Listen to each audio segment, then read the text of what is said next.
Are you thinking about starting a business? Michael and I have had several failed and successful starts. Most recently being our knowledge-based business that includes this podcast and digital products we're working on. With every start, we have to remind ourselves what the 10 things are that we need to avoid. It's something that over time we've kind of written down.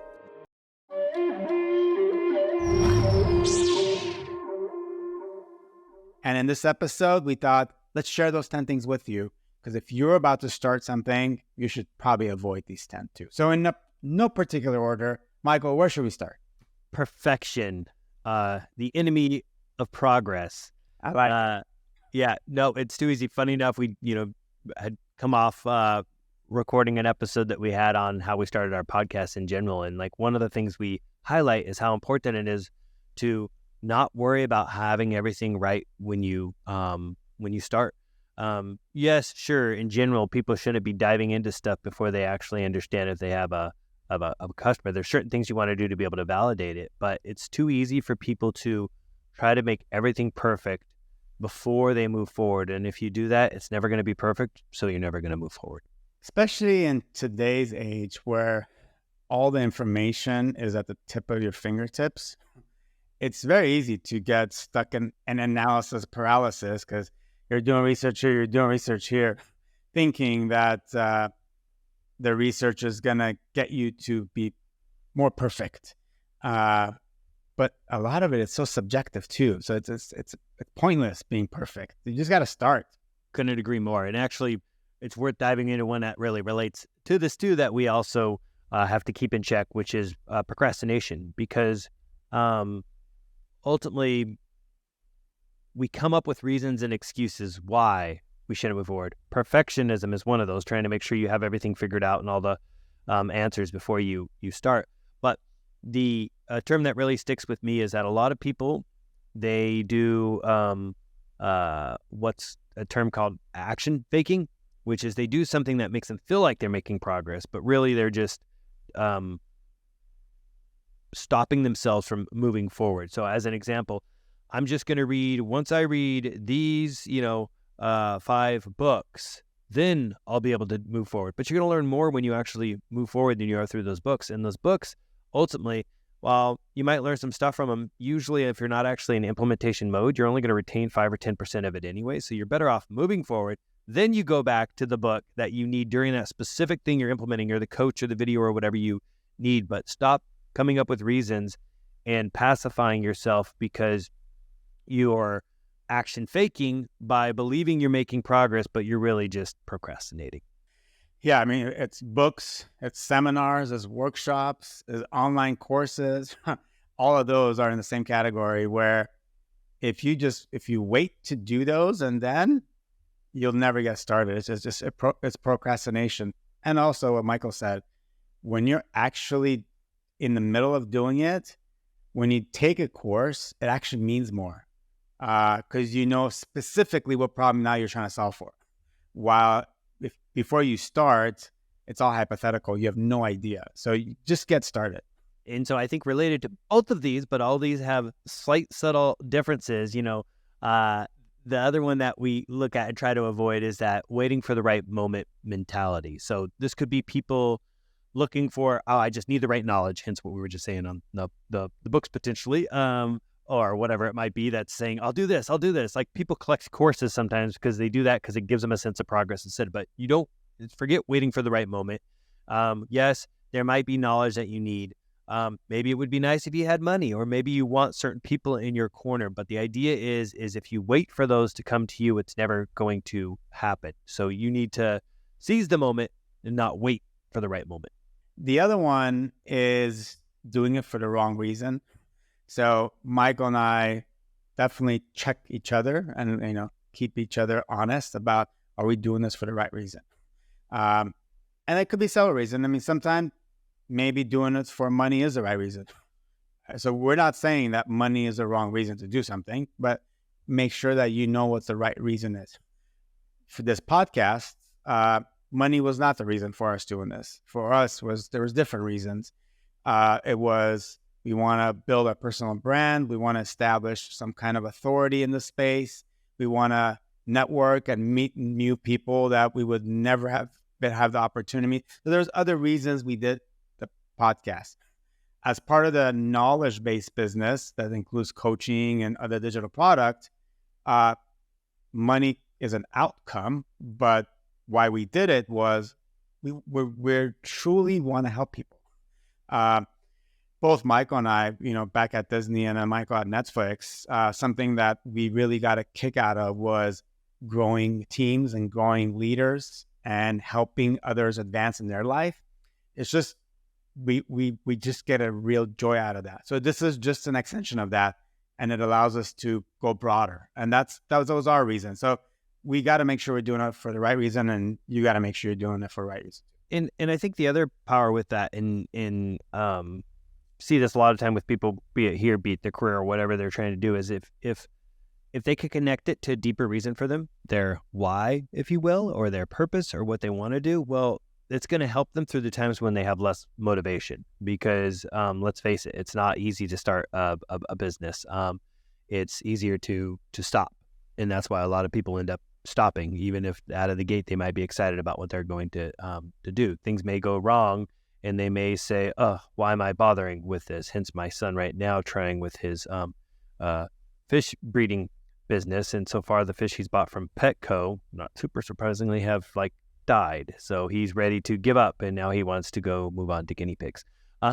So the same thing happens to us all the time as well. It doesn't matter how old we are. The point is that if there's not enough of a driver with that specific thing, then it's not likely you're going to take it somewhere. And actually, related to that, we had a guest on, Dan, who actually used to breed fish. I grew up with Dan. He now has a whole giant warehouse and actually has fish that he delivers to people all around the world. Not all of them he breeds anymore. In fact, they rarely do that. They get them from breeders now. But their mission is that they want to humanely source fish and make sure they show up to people healthy, because they know if they do, people are more likely to capture fish and have some of the, or keep fish, not, kill them, and have the benefits to it. So that mission has driven him to build out this entire business around there. Sure, he wants to make money, but it's that mission that keeps him driving. And then probably stories like the one I just shared with my son is exactly why he's doing it, so that people don't get into something and think, I love this, and then all of a sudden decide to quit it. So you have to have enough of an intrinsic motivation, preferably, can be extrinsic, that's keeping you moving forward. Otherwise, when the first sign of danger or something that doesn't go well shows up, you're going to quit. Yeah. The next one is around systems. And when I say systems, I don't mean just software systems. It could be just any type of system to run a business. It's much easier when in the beginning to set up some of these systems. Now, again, you don't have to go perfectionism. It's like, avoid that. You can't procrastinate and say, oh, when I set up my system there, none of that. But be conscious of what are some tools I can use. Is there some way that I could use a spreadsheet to make myself more efficient? Michael and I have pretty deep operational executive backgrounds. So being efficient is kind of in our DNA. So just being efficient at what we do is very core to us. So don't delay setting up the systems. It'll help, especially it'll help you when you realize you do have product market fit and something is actually working and there's traction. Those systems are going to help you scale. Without that, all of a sudden you're going to be like, oh my God, what do I do? And to expand on that a little bit, if as an example, like again, systems and system thinking, big fan of, but if you think about your body, there's so many different systems in your body that's keeping it going on a regular basis. Fortunately, they just happen. Fortunately, we don't have to think about breathing, because if we did, we'd probably be in trouble and we'd forget to breathe at times.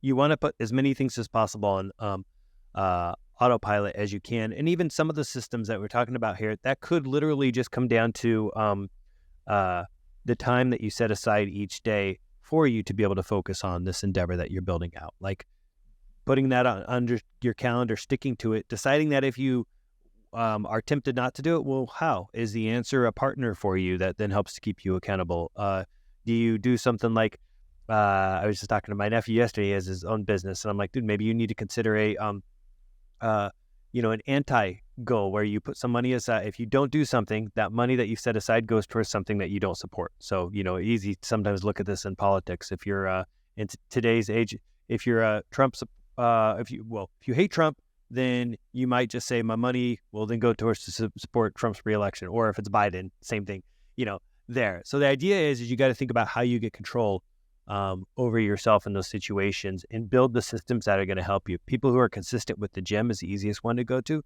They're usually consistent with that because they've developed a system that's now part of it. And then when you miss that system, it starts to feel wrong. So again, systems, as Art mentioned, aren't always technology. It's just the way that you do it, your routines, and setting those routines in place as well. Yeah, and some of it become habits too. Like it's just the time of things you do and how you do it. For example, when are you kind of creating a list of things you need to tackle and how do you go about that? Like all that. If you do a lot of things ad hoc, it's going to get so messy and you're probably going to give up because it's just not going to be fun anymore. So just being organized is at the end of the day. Yeah. And I think for those listening too, and we could I'll link this maybe at the end of the video, but we'd recently done an episode on what we put in place for our podcast. And I think that's a great example of some of the systems that we had to put in place to ensure that we kept moving forward. And ultimately, we're able to get into top 1% of podcasts simply because we had systems that worked for us instead of us always having to work for them. Exactly.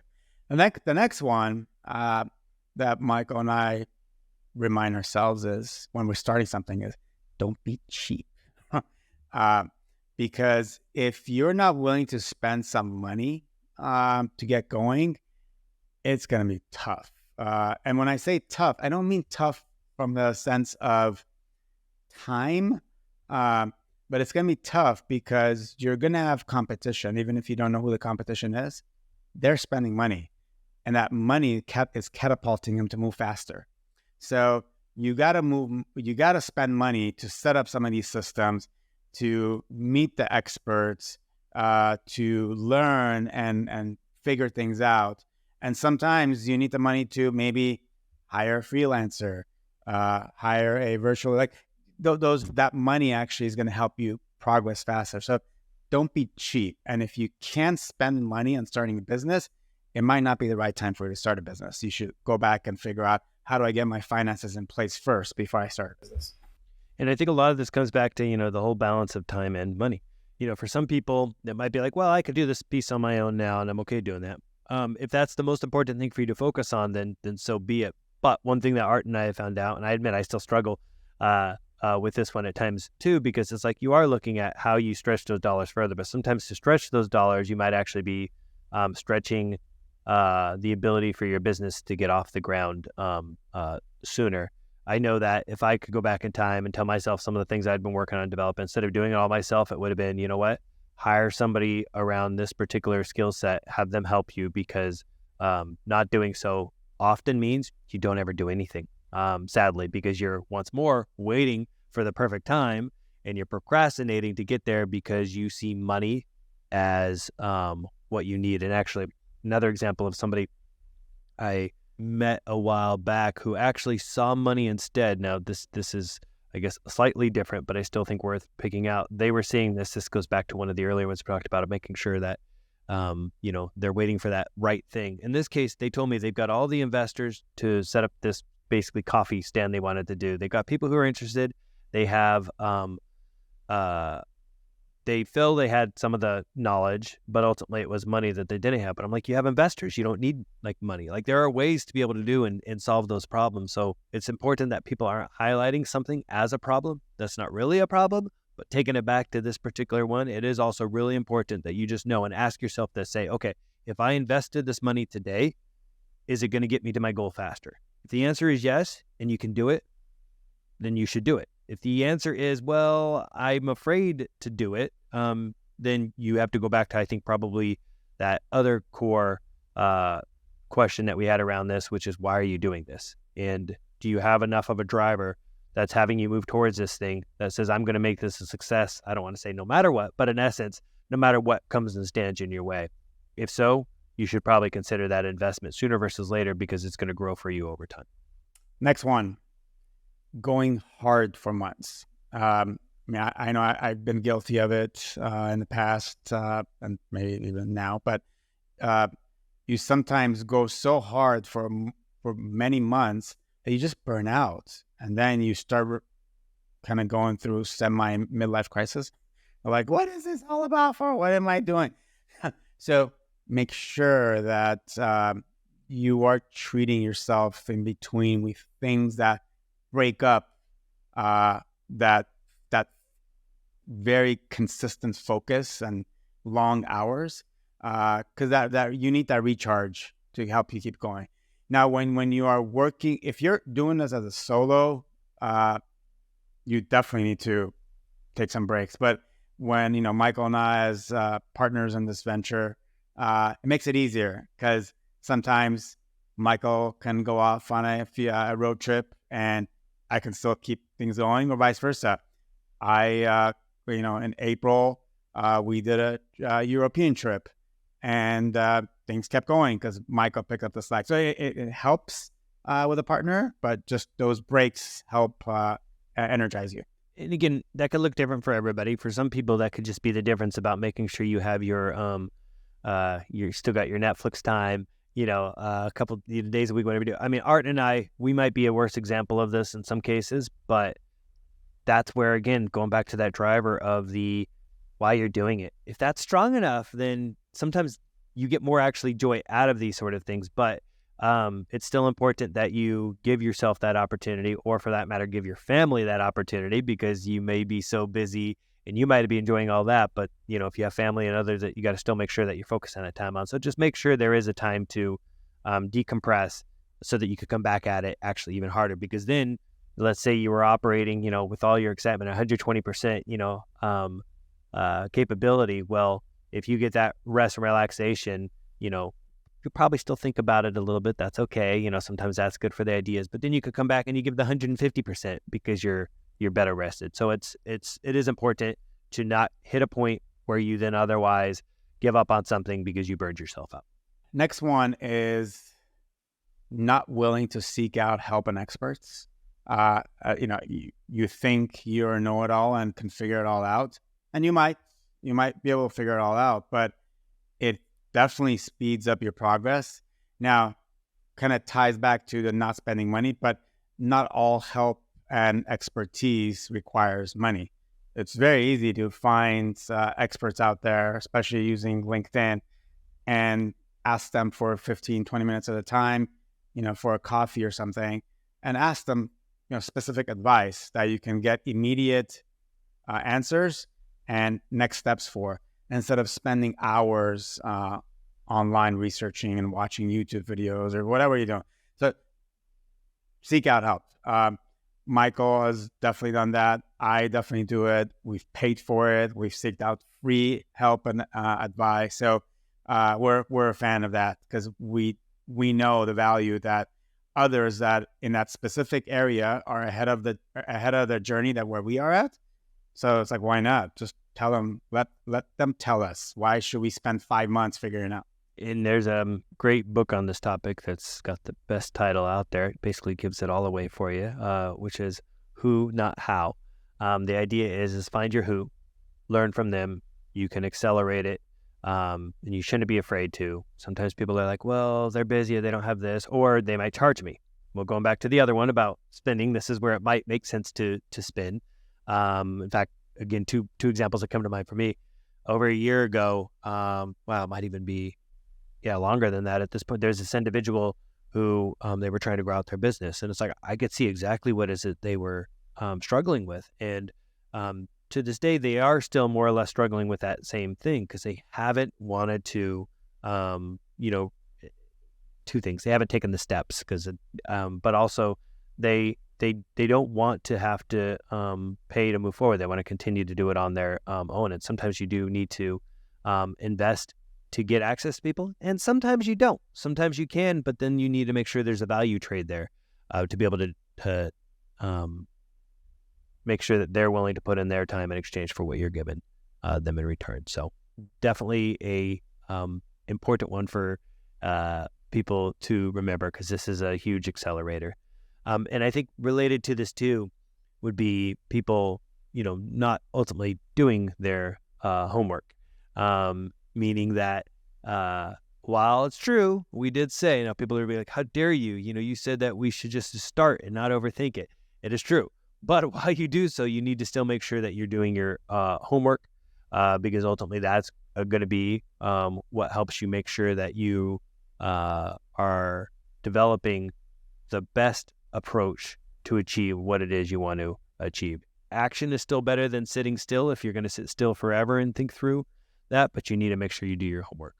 And then the homework could be as simple as what is my offer? Like how am I going to ship my offer? What's the price?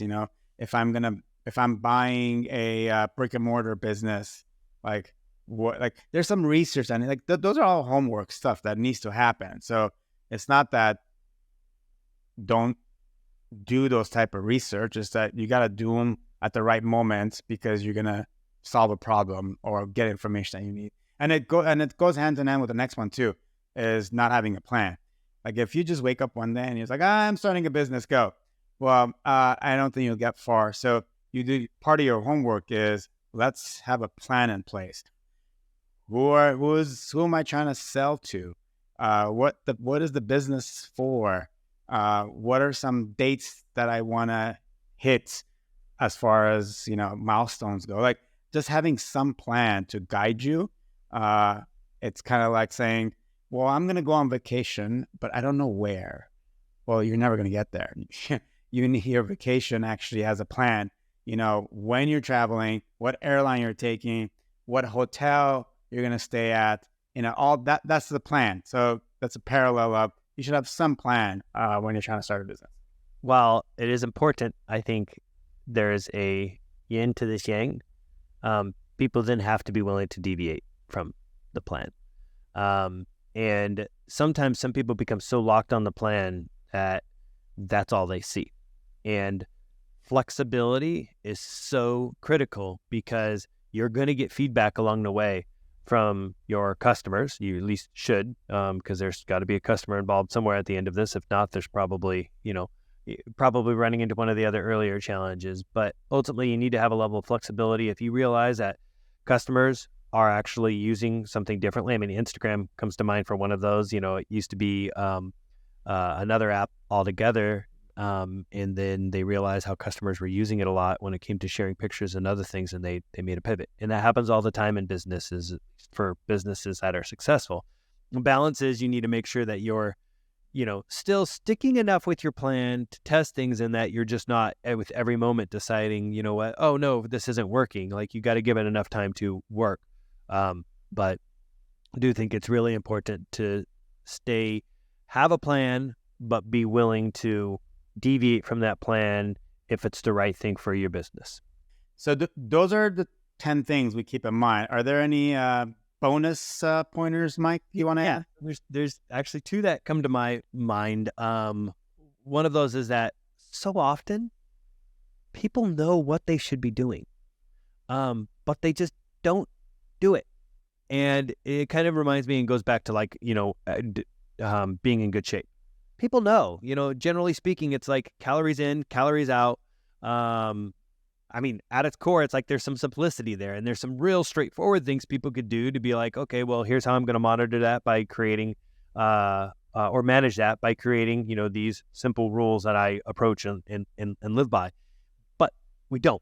And I think it's the same thing here. It's like, most people know, what you should do, but for whatever reason are not doing it. So none of these things we said are going to matter unless you're actually willing to acknowledge this. And this is really where the self-awareness side of it comes in. And then deciding how you're going to get that control over yourself. There's a concept I really appreciated. I think it came from Charles Duhigg's Power of, it was Switch, actually. It came from Switch. And in Switch, what they talk about is that within each one of us, there's the elephant and the rider or the driver.